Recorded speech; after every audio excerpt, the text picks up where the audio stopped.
Oi, pessoal. Aqui Maurício Longo, Alexandre Strack, do Mundo Exponencial. Hoje recebendo o Ricardo Costa para a gente conversar um pouco sobre como as lideranças atuam nas empresas hoje em dia e como funcionam processos de feedback com os funcionários da empresa. Antes da gente começar, eu queria pedir a você, se você não assinou o canal ainda, para você clicar aí embaixo para assinar, marcar o sininho para ser notificado quando saem novos vídeos. E se você estiver ouvindo isso pelo podcast e você não assinou ainda, para você procurar na sua plataforma de preferência para ser avisado quando saem novos episódios. Se você gostar do que você está ouvindo, deixe seu like, que o feedback é interessante para a gente. Ricardo, a gente começou a conversar sobre esse assunto outro dia em comentários em cima de um post no LinkedIn, né? E esse é um assunto que eu acho que é extremamente interessante, porque criou-se, de fato, essa cultura ao longo do tempo aí de que é importante você fazer o feedback com os funcionários e você dizer para ele o que ele tem que melhorar, mas o fato é que a coisa como ela acontece hoje em dia, ela acontece uma vez por ano, às vezes, no melhores casos, 2 vezes por ano, e nesse meio tempo, teoricamente, se espera que o funcionário magicamente entenda que ele está fazendo alguma coisa que não está legal, né? Exato. Ou se espera que se passe 6 meses, 9 meses com alguma coisa acontecendo sem que se fale alguma coisa, é estranho, né? O conceito é estranho. Eu sempre tive a ideia de que é importante as pessoas terem diálogo constante. Sim. E aí, se as pessoas têm diálogo constante, para que serve, né? Um feedback anual, Exatamente. semianual. E aí, por onde a gente vai? Olha, Como é que se muda isso? mudar eu acho muito difícil, né? Você pegar algumas décadas de cultura sobre essa cultura do feedback, né? Que foi exacerbada nessa questão aí entre gerações, né? De falar que millennials gostam daquilo, geração X gosta daquilo outro, e agora tem a geração Z, e aí vão inventando outras gerações, né?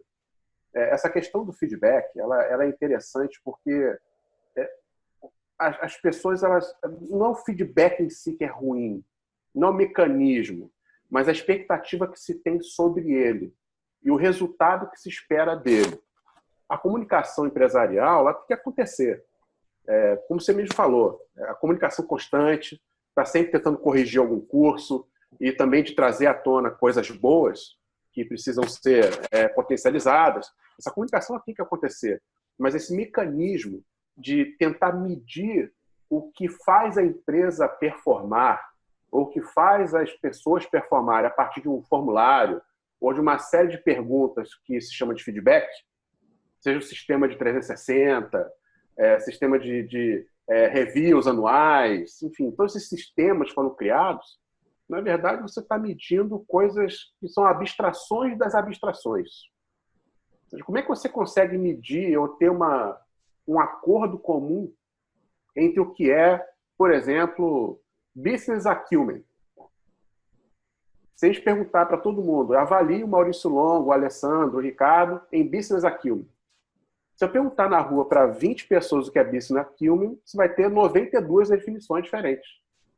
E no final do dia, o que se vê, isso tem estudos científicos sobre isso, é que as pessoas, na complexidade de avaliar alguém ou algo, e conforme as perguntas ficam muito complexas e os termos são muito abstratos, ela se retrai a alguma área de conforto. E a área de conforto é ela mesma. Então, o que se diz muito nesses estudos é que o feedback, ou essas notas que se dão aos funcionários, né, em determinados temas, dizem mais sobre quem está avaliando do que sobre quem está sendo avaliado. Eu vi um processo, eu vou colocar assim, eu vi um processo, coisa de um tempo atrás, vamos ser tão específicos, mas eu vi um processo muito curioso, que era de uma empresa que dividia a nota de avaliação da pessoa em 2 categorias. Uma era na qualidade do trabalho e outra na atitude. E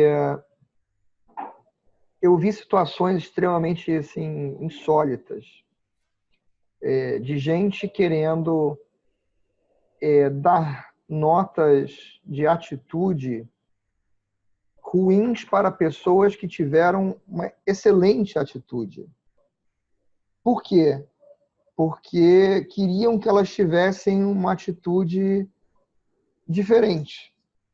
Uhum. Então, um exemplo que me vem à cabeça era de uma moça que era estagiária, tinha feito um excelente trabalho no semestre, tinha, inclusive, se dedicado mais tempo do que era o normal do contrato dela e trabalhado praticamente como se uma funcionária fosse, entregue com sucesso para tudo em que ela estava trabalhando. E aí uma pessoa veio, que era uns 2 níveis hierárquicos acima dela, e falou, mas aquele computador que faz parte do parque que está sendo usado por esse time está sem backup.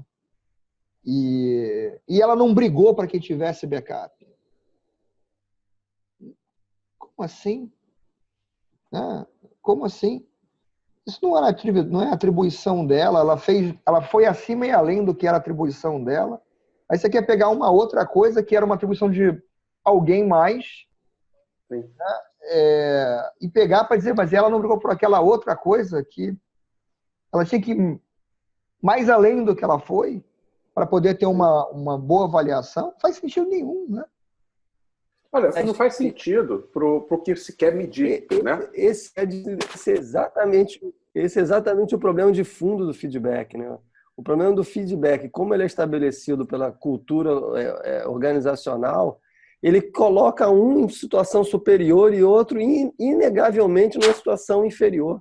Porque a conversa, ela sempre estabelece o passador de feedback e o recebedor de feedback. Exato. Não é uma troca. E esse mecanismo é que é destrutivo. E quando ele ainda acontece em períodos grandes, como, sei lá, avaliações semestrais ou anuais, aí mesmo que piora a situação, porque, na verdade, o distanciamento da falta do diálogo, que deveria ser, sei lá, talvez diário, né? Porque se você está trabalhando com a sua equipe em diversos projetos, em diversas iniciativas, a coisa mais natural do mundo é você elogiar e valorizar aquilo que está funcionando para que se perpetue e cresça, e apontar aquilo, ou seja, chamar aquelas pessoas e dizer, cara, essas atitudes ou isso não está legal, o que está acontecendo? Vamos ver se temos um conflito interno, vamos tentar resolver antes que se transforme num problema de dimensões maiores, né?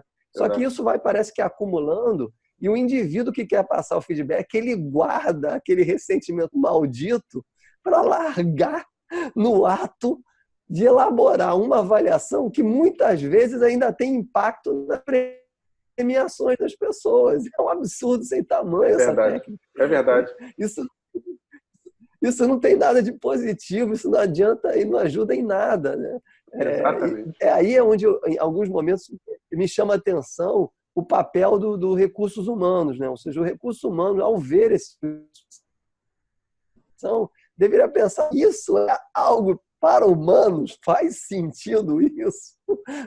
Isso não é humano, isso é desumano. Ou seja, esse tempo todo para dizer, cara, uma coisa que não está legal, eu agora vou penalizar você aqui nesse formulário, então daqui a um ano eu espero que você melhore isso.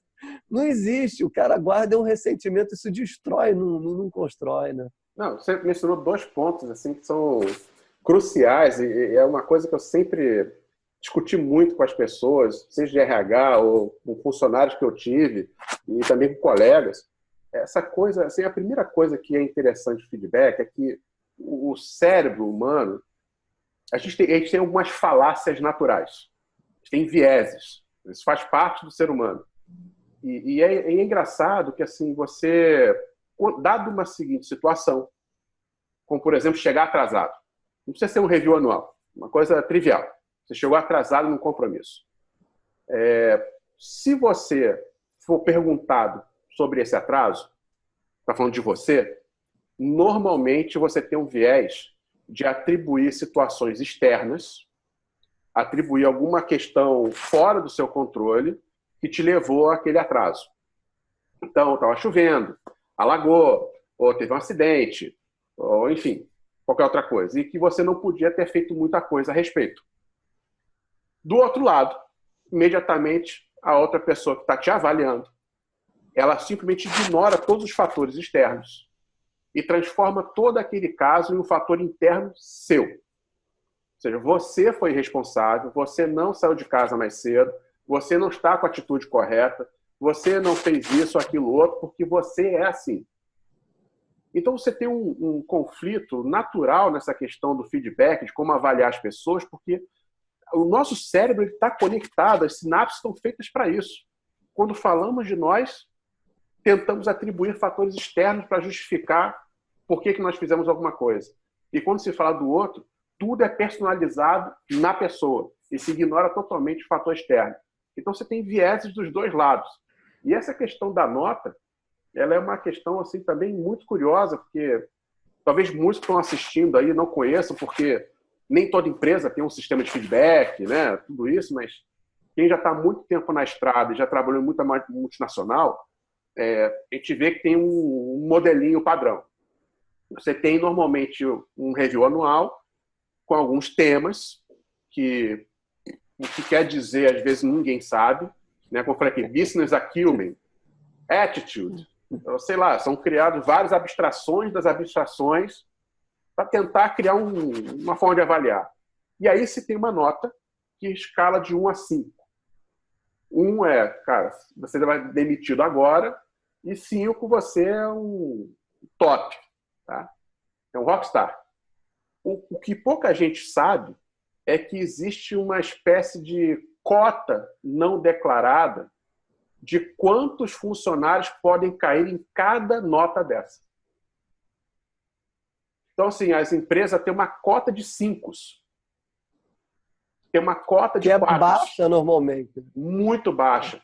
As empresas tentam criar uma curva normal na distribuição dos funcionários. Que, cara, desculpa, não reflete a vida, né? Seria sensacional a empresa estar com 80% de 5. Todo mundo é rockstar. Pô, que maravilha! Estão performando a maravilha. Assim como ninguém gostaria de ter todo mundo em 1. Porque, cara, eu estou com o meu corpo de funcionários horroroso. Mas a mecânica ela é muito estranha, porque aquele ano você foi um 5. Só que os 5 acabaram. Você chegou tarde. Então eu vou ter que te dar um 4, um 3,5. Ano que vem eu te dou um 5, mas a cota de 5 acabou, então você vai ser um 4 esse ano, mas ano que vem eu corrijo, tá? Ano que vem você é 5. Cara, como assim? Eu trabalhei numa empresa que o Recursos Humanos, ele dizia o seguinte: após a sua avaliação, nós do Recursos Humanos, nós estamos numa instância que faz um nivelamento das notas, que é exatamente isso que você está dizendo, ou seja, se você botou 5 demais, a gente vai ter que ajustar, porque não pode ter tanto 5 assim. E a outra questão que chama muita atenção, que você passou por ela também, que é o quê? É o caso onde vem uma subjetividade em algumas avaliações que não cabem, né? Por exemplo, você deu, sei lá, 10 objetivos para alguém da sua equipe e o cara cumpriu 10 e ainda fez atitudes inesperadas excelentes. Cara, esse cara ele é 5. Porque se o máximo é 5, você não pode dar mais de 5, você podia dar mais de 5, porque ele superou tudo. Aí fala assim, mas ele, na verdade, talvez não se comunica muito bem, a gente acha ele uma pessoa mais fechada. Você fala, mas quem está avaliando? Sou eu ou são vocês? Né? Ou seja, tudo bem, agradeço o seu ponto de vista e tal, é legal, mas de repente ele é uma pessoa realmente um pouco mais fechada, um pouco mais tímida, mas... Aí ele fala, mas baseado no que você dá a nota máxima? Eu falei assim, baseado na performance. A performance dele é boa e o comportamento dele não é destrutivo, não é aquele cara que os fins justificam os meios. Então ele é 5. Vamos dar 5 para ele. Não interessa a cota de 5.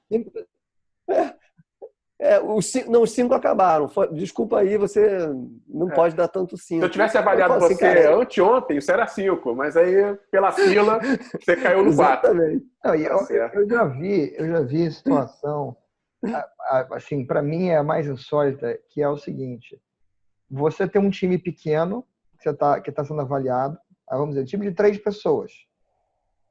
Meu irmão, não dá para fazer a curva de sino com um time de 3 pessoas. Exato.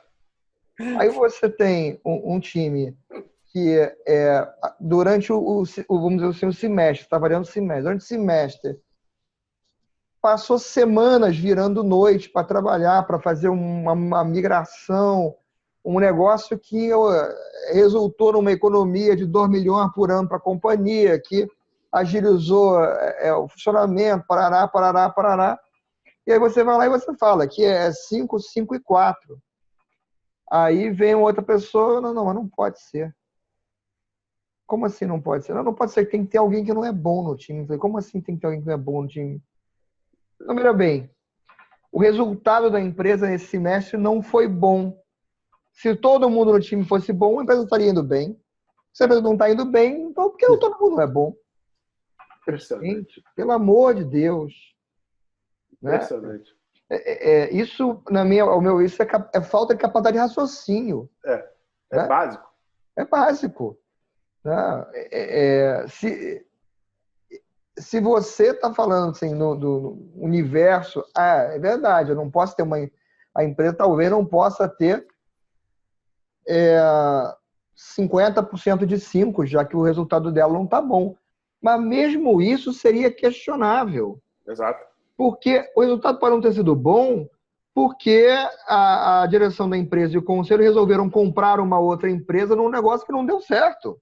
Exato. E não tem nada a ver com o time em si. Exato. Né? Então, esse processo como um todo leva as pessoas a inventarem as justificativas mais loucas, vamos dizer assim, para justificar por que as notas têm que ser ajustadas para fazer aquele sininho bonito. Né?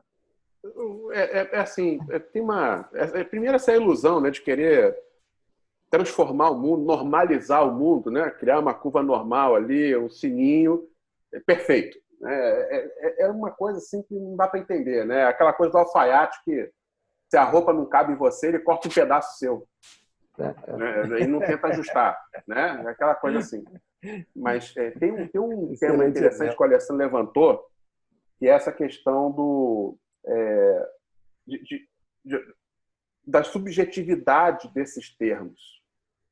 Ou seja, é uma tentativa da empresa, tanto o sino, mas também os critérios, é uma tentativa de criar uma forma objetiva de medir performance.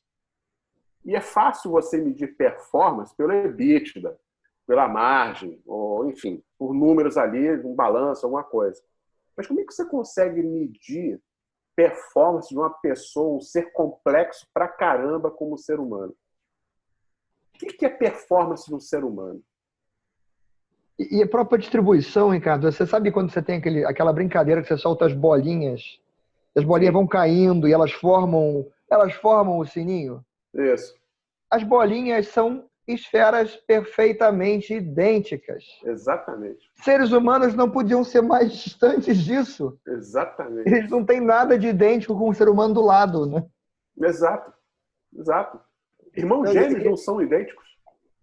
E esses processos que foram inventados, eles, na verdade, só trouxeram complexidades que não agregaram valor nenhum e ainda por cima estão destruindo totalmente a possibilidade de comunicação, que é o dano maior, né? Ou seja, nós, antes de começarmos a gravar, falamos rapidamente alguns outros assuntos e falamos sobre a dificuldade da comunicação, né? Então, feedback vai diretamente nessa questão da comunicação. Se você complica esse ato de se comunicar em busca de encontrar enquadramentos, de novo, o resultado só pode ser danoso, né? E é danoso como um todo. E justamente no momento em que onde a gente precisa da diversidade das opiniões e a gente vai precisar encontrar um equilíbrio, né? Porque, ou seja, cada vez mais, finalmente, as empresas começam a entender que os diferentes vão ter que de uma forma trabalhar junto e as diferenças vão ter que serem respeitadas aqui, mas nós vamos ter que encontrar uma forma adequada de trabalhar. Então, essa troca, ela precisa ser muito rica e muito constante, porque se ela cessar, de novo, a gente volta para o comando e controle, o maldito comando e controle que está lá o tempo inteiro à sombra das organizações, né? E o comando controle com feedback estruturado, né? Bonito nome para aonde eu sei mais do que você, então logo a minha opinião sobre você é mais valiosa do que a sua sobre mim, porque você está abaixo de mim, desculpa aí. Exato. A vida funciona entre quem manda para quem é mandado e não o contrário. Então, não tem como progredir, né? Ou seja, já começa travado. Né? É ilusório. E olha, essa distribuição que vocês falaram aí, né, das bolinhas e tal, tem uma coisa engraçada. Assim, eu conversando com outros colegas ao longo do tempo, eles falam, realmente é muito difícil você julgar o seu colega, seja ele acima ou abaixo na hierarquia ou na própria estrutura, né? O ser humano não sabe julgar bem as coisas, nem as pessoas. E tem um problema já natural para isso. Então, se tende que o resultado do feedback não seja algo muito confiável. E aí você ouve assim, uma faláciazinha que é o seguinte, não, realmente, talvez o Alessandro não seja bom em avaliar pessoas. Talvez o Maurício seja muito bom, mas só para os funcionários abaixo dele. Para cima, ele não sabe avaliar bem. O Ricardo não sabe avaliar ninguém mesmo, é horroroso. Mas, na média, quando eu juntar um monte de dados, eu tenho aquele conhecimento coletivo que os dados vão se harmonizando e aquilo ali, um vai matando o defeito do outro. Cara, isso não existe. Ruído com ruído. A famosa com ruído. média, né? Não, cara, com ruído não se torna um som. São ruídos juntos. Entendeu? E assim, da média, cara, tem o João Bonassi, um colega meu aqui da Dell, essa é uma sumidade. E tem várias frases assim, muito engraçadas. Ele falou uma para mim que eu ri pra caramba. A gente conversando sobre essa questão de média. Não, na média, é aquela tentativa da gente, né, normatizar o mundo. Ele falou assim, Ricardo, olha, na média, se eu ficar com a cabeça no forno e estiver sentado numa barra de gelo, eu estou a 36,5 graus Celsius, eu estou vivo. Não faz sentido, né, cara? A média é aquela maldita medida estatística que não diz absolutamente nada, né? Mas o mundo se adaptou a ela de uma tal forma que tudo passa a ser na média, né? Mas na média quer dizer o quê? O que quer dizer na média? Na média é uma porcaria. A vida na média é uma desgraça, né? Haja visto que se criou os outliers, porque a vida na média é uma porcaria. Mas eu aprendi isso quando eu era criança com uma coisa que meu pai me falou e eu nunca esqueci, cara. Nós tínhamos morado nos Estados Unidos durante um par de anos e aí, voltando para o Brasil, eu tive uma certa dificuldade de me readaptar na escola porque a nossa escola aqui é muito mais forte do que a escola americana. A matemática era mais complicada e aí, obviamente, também eu tinha perdido 3 anos de português porque ao ir para os Estados Unidos eu saltei um ano. Okay. Então, eu tinha que correr atrás de aprender português que eu não sabia e correr atrás da matemática que estava num nível acima. E aí, lógico, cheguei, primeiros testes que eu fiz, 0, 1, né? E aí, aula particular com uma professora de português e matemática com meu pai. Meu pai me ensinava matemática. E aí eu comecei a me recuperar. Um belo dia, cheguei da escola, e aí depois meu pai chegou, e eu fui todo contente falar para o meu pai. E agora eu já estava bem, que eu tinha tirado a média. Um 7, que era a média, né? Aí meu pai falou, não tá bom ainda, né? Eu falei, mas pai, é a média. Aí meu pai virou para mim e falou assim, meu filho, você sabe o que significa a palavra medíocre? Aí eu falei, é uma coisa ruim, não é? Eu tinha, acho que 12 anos. Uma coisa ruim, não é? Ele falou, na realidade significa aquele que está na média. Então, se você não quer ser uma pessoa medíocre, você precisa estar sempre acima da média. E, cara, eu nunca me esqueci dessa parada. Eu nunca me esqueci dessa parada, porque é a realidade, cara. A média significa o seguinte: você só não é ruim demais. Exato. Você só não é ruim demais, né? Mas você também não é bom, entendeu? Exato. Sou. Fica ali no meio do caminho. Não, isso aí me lembrou um outro tema, que até acho que no post eu mencionei, e aí é uma provocação até para ouvir de vocês se eu falei alguma besteira. Mas uma coisa que é normal no feedback, o Alessandro inclusive tocou nisso, e eu acho que é válido, tá? Não estou dizendo que está errado, não. No feedback, como ele é muito espaçado, né? Você faz isso no final do ano, ou no final do trimestre, um período maior, é natural que você não se lembre de tudo que aconteceu.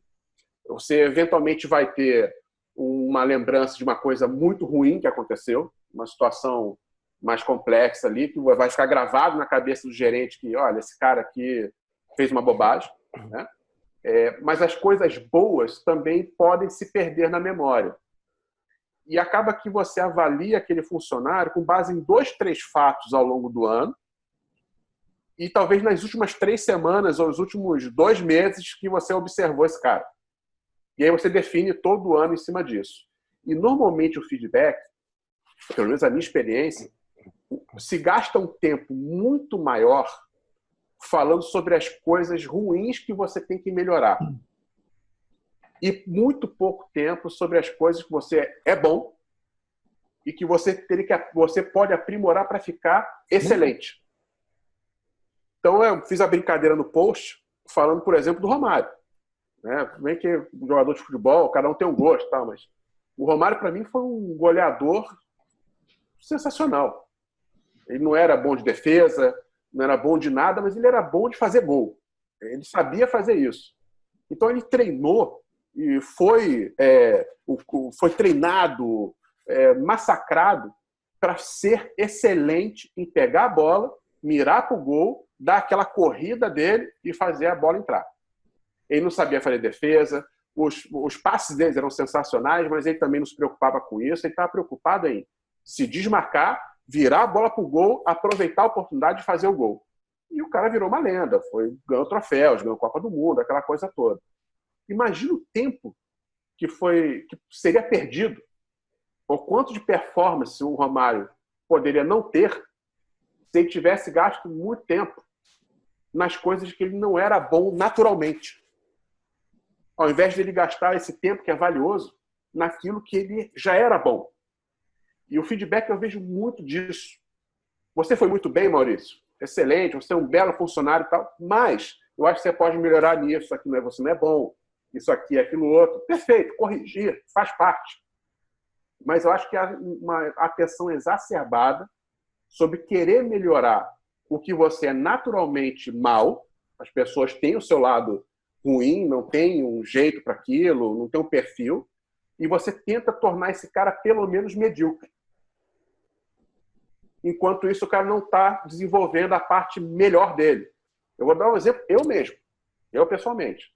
Eu sou horroroso em tarefas operacionais. Eu sou horroroso. Controle de planilhas e centavos e processos, eu sou horroroso nisso. Eu sou horroroso, sempre fui. Desde moleque. Quem toma conta do imposto de renda aqui em casa é minha esposa. Eu nunca fiz imposto de renda, não tenho paciência, não tenho jeito para fazer. Controle de contas na casa, minha esposa que faz.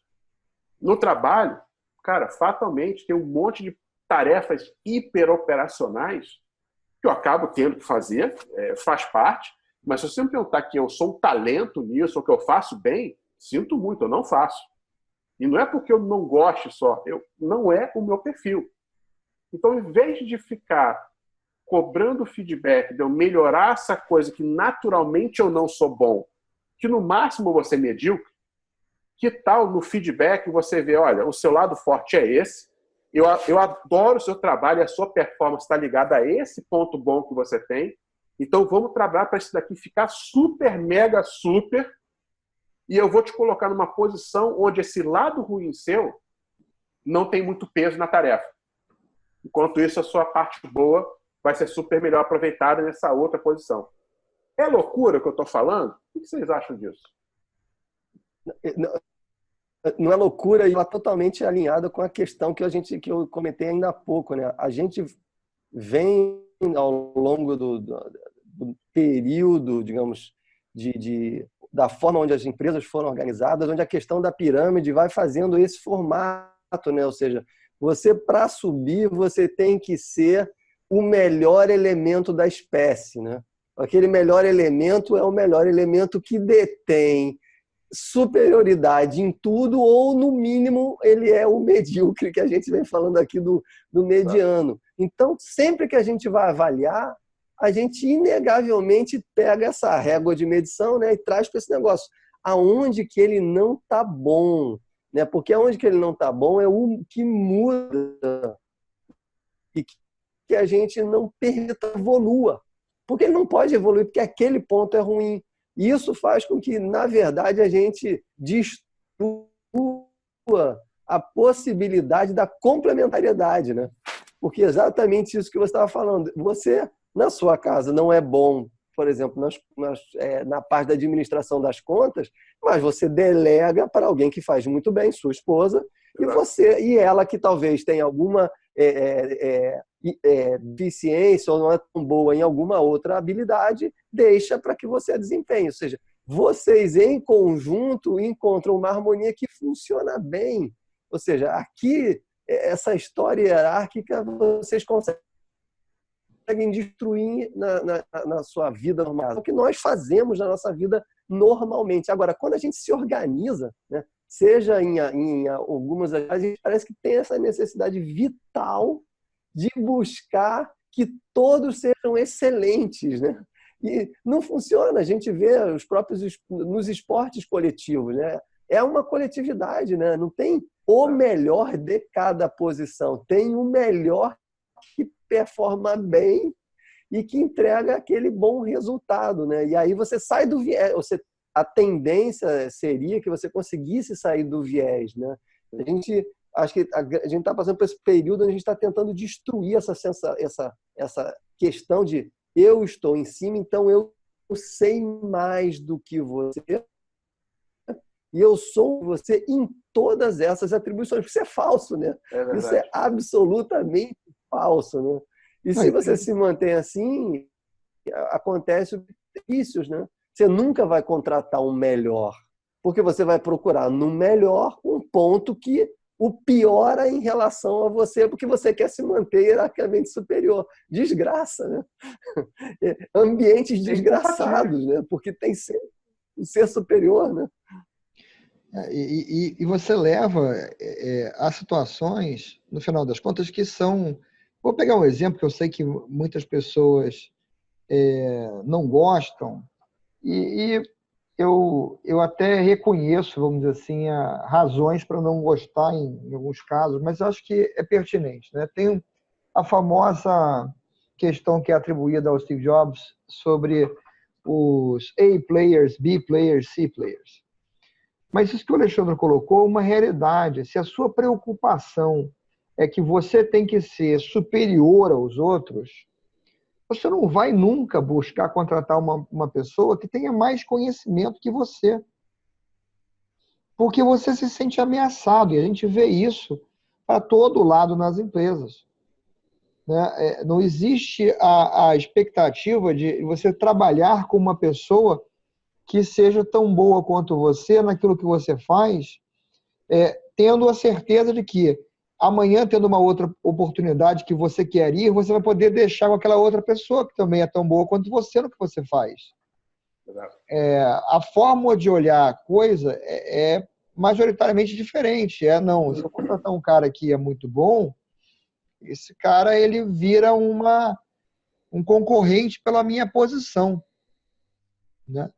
Então, isso é uma coisa muito ruim. E nessa questão, inclusive, de como as pessoas se posicionam, vou dar um outro exemplo que também acho que é muito engraçado, de uma pessoa que eu via, eu tive a oportunidade de participar de algumas reuniões com ela, e ela tinha um hábito muito interessante. Ela chegava para as pessoas no início da reunião e falava assim: gente, já falei para vocês, quem não esteve aqui antes, eu quero deixar claro que nesta sala não existe chefe. Nesta sala não tem vice-presidente. Nessa sala é todo mundo igual. Vocês podem falar o que vocês quiserem, não se preocupem. Estou aqui para participar da discussão como mais uma pessoa. Bom, aí tem algumas mensagens que estão subentendidas. Primeira mensagem clara: fora dessa sala vocês não podem falar o que vocês quiserem não, porque tem chefe sou eu. Né? Essa é a primeira mensagem clara. A segunda mensagem clara é o seguinte: mas fala com cuidado, né? Porque você sabe que quando a gente passar pelaquela porta, eu vou voltar a ser chefe, né? Que é uma segunda mensagem implícita também. Porque a realidade é a seguinte, cara, eu nunca na minha vida precisei chegar para uma pessoa que trabalhava num time que eu liderava, que tamanho que fosse, e dizer pro cara: meu filho, você pode falar comigo que, assim, não se preocupe que eu sou seu chefe. Você acabou de falar. Acabei de falar, acabei de afirmar que eu sou seu chefe. Como é que você faz a pessoa ter essa liberdade de falar contigo? Eu vou lá falar com ela, né? Perguntando a ela um negócio e escutando a opinião dela. Né? E se você não concordar com a opinião dela, ok, mas é a opinião dela, você respeita a opinião dela. Exato. É assim que você faz as pessoas falarem o que elas pensam, né? Porque no final das contas, se você não quer escutar, depois de um certo tempo, as pessoas não querem falar também, né? Verdade. Não, essa questão da liderança ela é estranha, né? Porque eu não sei se é uma cultura nossa, né? Ou se é uma cultura generalizada aí no mundo. Né? Eu sei que trabalhou já em vários países, talvez tenha uma experiência diferente. Mas eu sinto muitas vezes de alguns líderes, né? Que são extremos. Você tem um líder que é aquele líder autocrático, que faz questão de falar que é o chefe e que massacra todo mundo e mata a criatividade e quer tornar todo mundo ali medíocre, fazer o que ele está mandando e ninguém tem opinião de nada, né? Só sim, senhor e tal. E você tem um outro extremo, que é aquele líder talvez fofo, que quer mostrar que é gente como a gente. Como se, assim, mostrasse: não, eu tenho vergonha de ser seu chefe. Olha, não, ser chefe é ruim, eu não sou seu chefe, eu sou seu amigo. Então, não, cara, você é o líder. Você é o coordenador, é o supervisor, é o presidente, é o vice-presidente. A gente vai ter liberdade de conversar, contanto que a gente tem uma agenda positiva, a gente está conversando sobre um tema aqui profissional, não é uma ofensa pessoal a ninguém, a gente vai estar discutindo aqui. Alguns temas são confortáveis, outros temas são desconfortáveis, tudo dentro de um mínimo de ética ali, de questão profissional, mas você tem que ter essa liberdade. E no final do dia, os liderados, vamos colocar assim, eles esperam que o líder tenha pulso forte. Porque, afinal, ele está na posição de liderança e ele precisa tomar a decisão. A decisão pode não ser a melhor, ou pode não ser a que agrade todo mundo, mas é esperado que o líder tenha uma posição de líder, que tome decisões, saiba ouvir, mas também saiba comunicar, saiba determinar e tome decisões. Ele não precisa ser o chefe que massacra todo mundo, mas o líder fofo também é uma coisa que me parece muito estranha. E ele precisa assumir responsabilidade pelas decisões que toma e responsabilidade pelas ações do seu time, que é uma coisa que hoje em dia é cada vez mais rara. Né? Então, uma pessoa cometeu um erro. Quem é o culpado? É fulano. Não, fulano, como assim fulano? Quem botou fulano para fazer aquilo lá? Quem achou que fulano era capaz de fazer aquilo? Quem avaliou que o trabalho dele ia ser ok para fazer aquela atividade? Foi você que é o líder. Exato. Então, o fulano errou, show. O fulano errou por incompetência, fulano errou porque foi um erro imprevisível, uma condição que não tinha como saber, era uma experiência que deu errado. Então, é preciso, vamos dizer assim, que a responsabilidade venha junto com a atribuição de liderança. Exato. A gente fez um vídeo... Não é uma tarefa simples. que não é uma tarefa simples, né? Esse é um bom motivo pelo qual líderes não são abundantes, líderes verdadeiros não são abundantes, né? Deveriam ser, mas não é o caso, né? Porque é uma tarefa realmente difícil, respeitar as individualidades, né? Saber as diferenças, ou seja, exercer o seu papel de líder com a amplitude que isso significa, mas respeitando todos os limites que precisam ser absolutamente respeitados, né? E para mim, os melhores, eu tive sorte de encontrar com alguns na minha vida profissional, são os que realmente conseguem se comunicar muito bem, né? A comunicação ela é chave, né? Ela é chave para fazer com que você atinja qualquer coisa, né? Qualquer objetivo, que consegue levar você para frente. Que momentos ruins ao longo do ambiente, do tempo estressante que a gente tem muitas vezes para atingir metas, objetivos na companhia, de vida normal, né? Não é à toa que o coração bate desse jeito, você tem um alto e o baixo, e vai sendo assim. Agora, se você vai ser só avaliado pelos baixos, só vai ter feedback considerando os baixos, não faz, ou seja, é uma desigualdade de avaliação justa e que, obviamente, leva a essa situação que a gente tem visto hoje nas empresas, né? O nível de engajamento não cresce. A gente sofre uma ideia de engajamento que travou nos 20 e poucos %, quando chega a 30%, comemorado mundialmente, 30% dos funcionários estão engajados. Por que eles estão tão desengajados, né? As pessoas estão resignadas a um salário que as mantém vivas, né? Até hoje você vê isso, que desgraça, é segunda, que alegria, chegamos no final de semana. Tem alguma coisa errada aí. Alguma coisa muito errada. Isso não pode ser normal. Não pode ser normal você passar a maior parte do seu tempo num ambiente onde você só é feliz quando você vai deixar de estar lá. Exato. Se o feedback natural das pesquisas, e eu acho que é esse que as pessoas deveriam observar, é a desgraça do engajamento. E aí tem que mudar, né? E aí a gente cai naquela falácia que não, vamos prestar um pouco mais de atenção, mas vamos continuar fazendo do mesmo jeito. Aí caímos na famosa definição clássica de loucura, fazer do mesmo jeito e esperar resultado diferente. O resultado, obviamente, não chega nunca, as pesquisas, obviamente, travaram, porque o mundo continua fazendo do mesmo jeito, o que não funciona, né? E aí, até ontem, eu e Maurício, a gente fizemos um trabalho conjunto, e eu me lembro de uma frase, uma das melhores frases do Peter Drucker, né? Que diz que a pior coisa do mundo é estar fazendo da melhor forma possível aquilo que não deveríamos estar fazendo.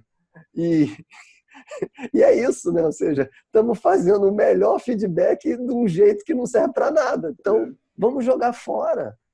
Vamos rever essa coisa. Fala-se muito de liderança e governança. Cara, governança é uma constituição que você não precisa de Assembleia Constituinte, você pode mudar lá. Exatamente. Não está dando certo, mude. Não serve para nada.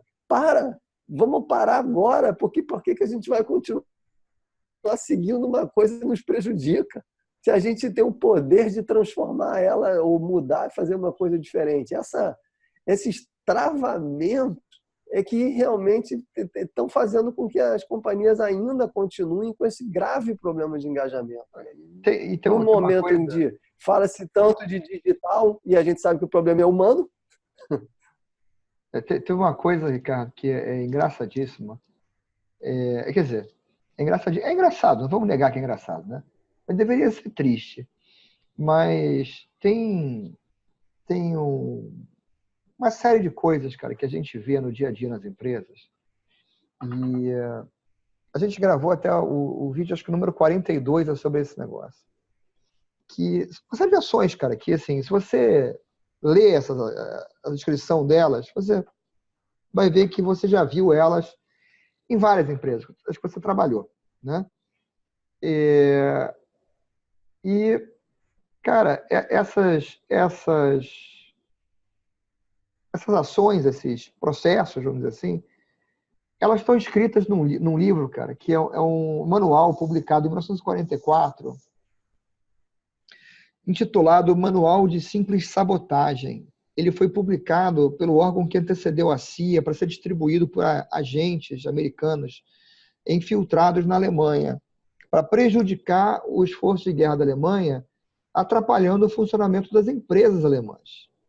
Agora, em algum ponto entre 1944 e hoje, aquilo que era técnica de sabotagem virou prática de gestão, né? Então, quando você olha para essas coisas, você fala, gente, não é possível que a gente não questione o porquê a gente faz as coisas. Exato. Né? É meio que... É o efeito Chicó, do Alto da Compadecida. Né? Que um pergunta por assim, mas como é que foi isso? É assim mesmo? Mas por quê? Não sei, só sei que é assim. É igual a história do macaco com a banana na escada, não é isso? Vocês conhecem essa história? Não. Tem uma história, uma pesquisa, nem Deus sabe se é verdade, mas, assim, eu creio que eu acho que isso é um estudo feito em ambiente de laboratório de universidade. Mas a sensação é o seguinte, você tem 4 macacos numa jaula, e aí você bota uma escada, e aí botam em cima da escada um cacho de banana. Aí os macacos correm para subir na escada para pegar a banana. E assim que o macaco começa a subir a escada, os caras vêm com umas mangueiras e jogam água gelada nos macacos todos. E cada vez que um macaco tenta subir a escada, eles jogam água gelada nos macacos todos. Muito bem. Aí eles começam aí trocando os macacos da jaula. Né? Mas o que acontece? Quando bota-se a banana, o macaco que é novo na jaula, ele corre para a escada para pegar a banana. Os macacos que estavam na jaula já há um tempo e sabem que quando um cara sobe na escada, vem água gelada em todo mundo, agarram o macaco que está subindo na escada e enfiam-lhe a pancada. E aí eles continuam na brincadeira de trocando os macacos na jaula. Daqui a pouco tem 4 macacos na jaula que nunca levaram água gelada. Mas assim que o primeiro macaco corre para pegar a banana, os outros 3 vão lá, agarram ele e enfiam-lhe a pancada. Não? Que interessante. Por quê? Ninguém sabe, cara. Só sabe não sei, só sei que é assim. Quando um corre para pegar a banana, os outros vão lá e dão uma pancada nele. Entendeu? E isso é uma realidade nas empresas hoje. Você vai numa empresa, você pergunta para alguém, mas por que isso é feito assim? As pessoas não sabem responder. Não sabe. E aí, mas quanto tempo você está aqui? Eu estou aqui há 4 anos. Então, se a gente perguntar para alguém que está há mais tempo, né? Vamos perguntar para o cara que está há 10 anos. Não. 15 anos? Não. Quando você vai ver, ninguém na empresa que vai responder por que uma coisa é feita daquele jeito. E aí, também, se você parar de fazer, não faz diferença nenhuma. Não, e o engraçado é que essa questão de você questionar a razão das coisas, eu me lembro daquele post, até dentro da empresa, conversando com colegas, quando eu questionei e me joguei a provocação de que feedback não serve para nada, você, ao questionar isso, você faz as pessoas pensar, como assim? Sempre foi feito desse jeito? Não é que está sendo feito errado ou certo. Eu provoquei diretamente, isso não funciona. Deveria ser abandonado nas empresas, esse tipo de coisa. E você questionar uma prática de décadas, sim, você se torna um pária. Você se torna um pária. É o perigo. Você vai ver que, assim, a gente, no básico do básico, nossas empresas se organizam da mesma forma desde o início do século XX.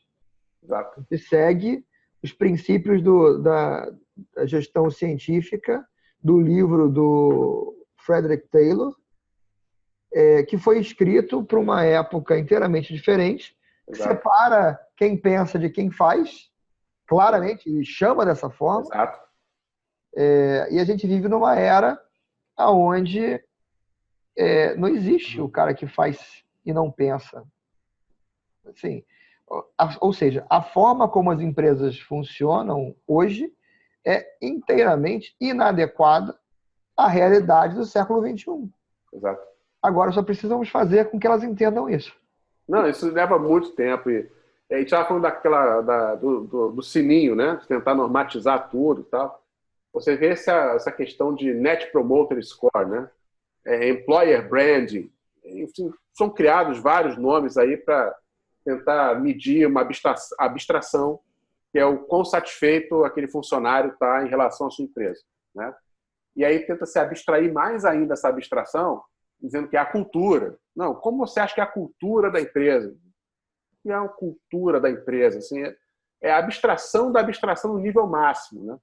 E o engraçado é que, assim como você tenta normatizar e colocar nesse sininho as notas dos funcionários mediante aspectos de performance, você também tenta colocar nesse sininho a satisfação ou a adequação das empresas à cultura, das pessoas à cultura da empresa.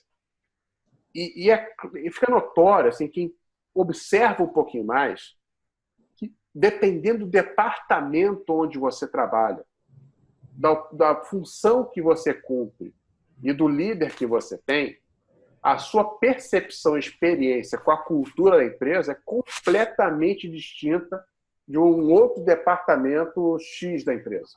Então, você vai conversar com alguém, por exemplo, de vendas, uma área de vendas. De repente, o employer branding, ou a satisfação, ou o que for, em vendas seja sensacional. E aí você tem um outro dado da pessoa de customer service, ou de suporte técnico, ou uma outra área que não é a área de frente, que não é tão querida, ou que está ali numa posição operacional um pouquinho mais obscura, ou tem processos que ninguém normalmente vê, que fica ali na escuridão dos processos. Esse time tem uma outra percepção completamente diferente do que é a cultura da empresa. Mas a gente cria um questionário, tentando criar um IDH, né, daquela empresa, juntando departamentos completamente distintos de experiência e distanciamento da cultura, joga tudo no mesmo bolo, né, faz a coqueteleira, sai do outro lado, sai um sininho, dizendo, está aqui, a minha empresa tem X de NPS e sou great place to work. Great place to work é terrível, né? Porque é a famosa medição que não diz absolutamente nada. O que tem de Great Place to Work, quando você vai olhar, você fala, cara, não quero estar lá. Para mim, esse não é um Great Place to Work.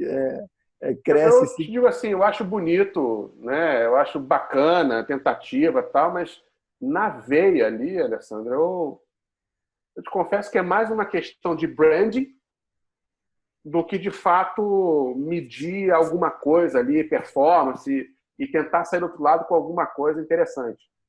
Eu acho, assim, até fazendo justiça. Na Dell, nós temos um processo interno que é uma espécie de um censo, tá? A gente chama de TEL-DEL.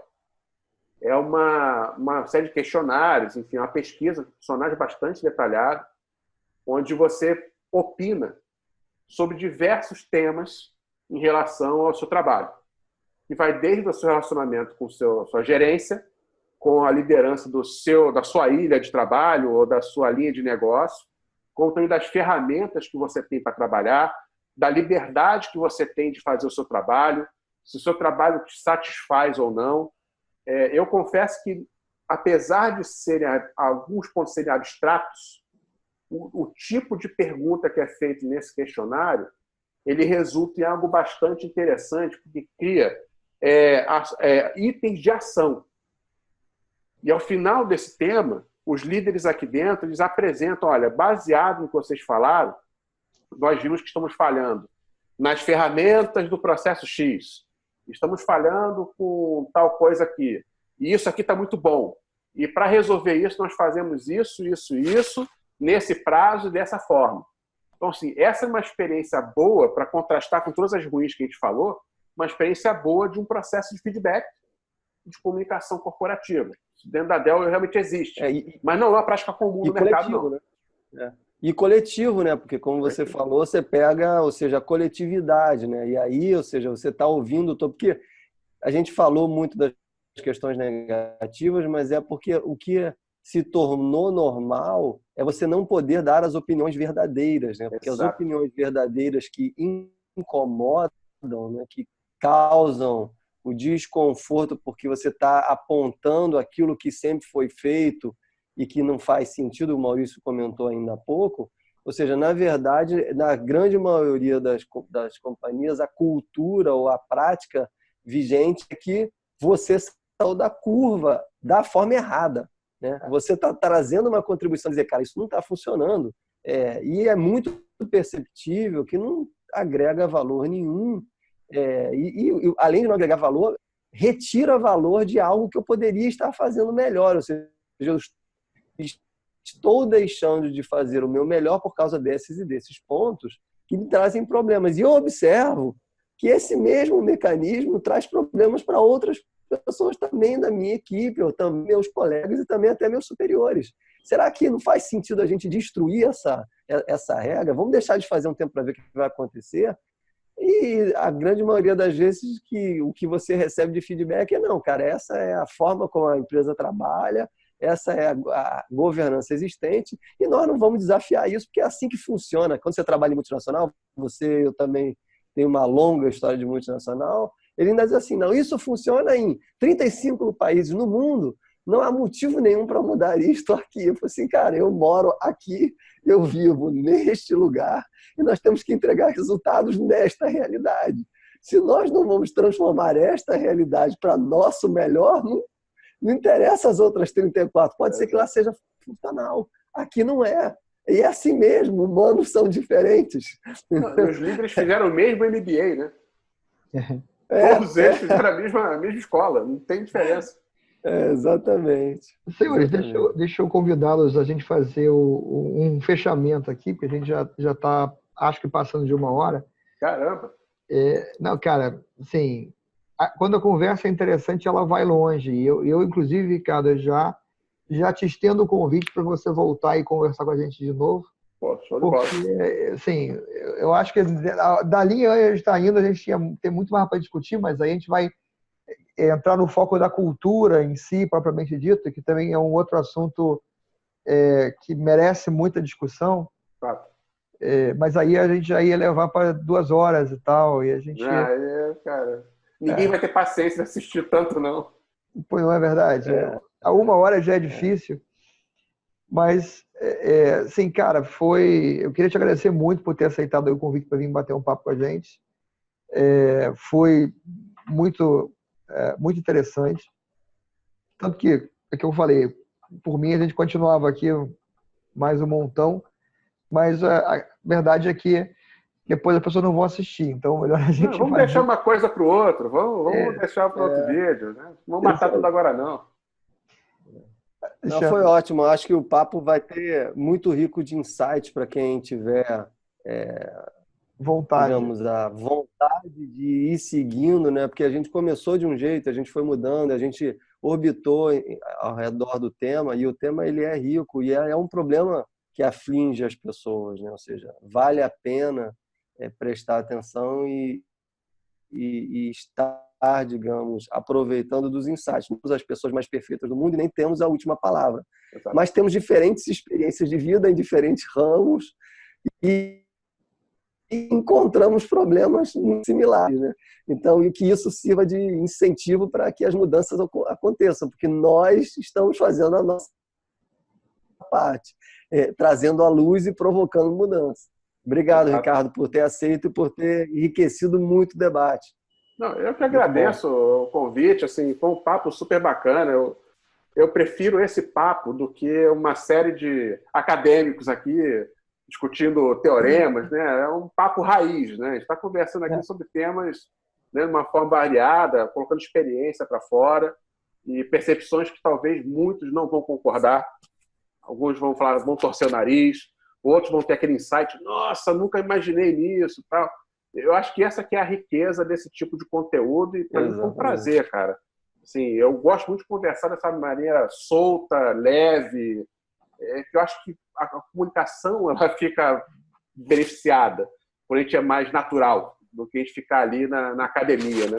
E fica, cara, eu tô adorando o papo com vocês, gostaria de ficar mais, posso fazer outros, teria o maior prazer em fazer, tenho tudo a agradecer para vocês pelo convite e pela paciência de quem está assistindo a gente aí agora. Bom, obrigado, Ricardo. Valeu, gente. Ficamos por aqui então, gente.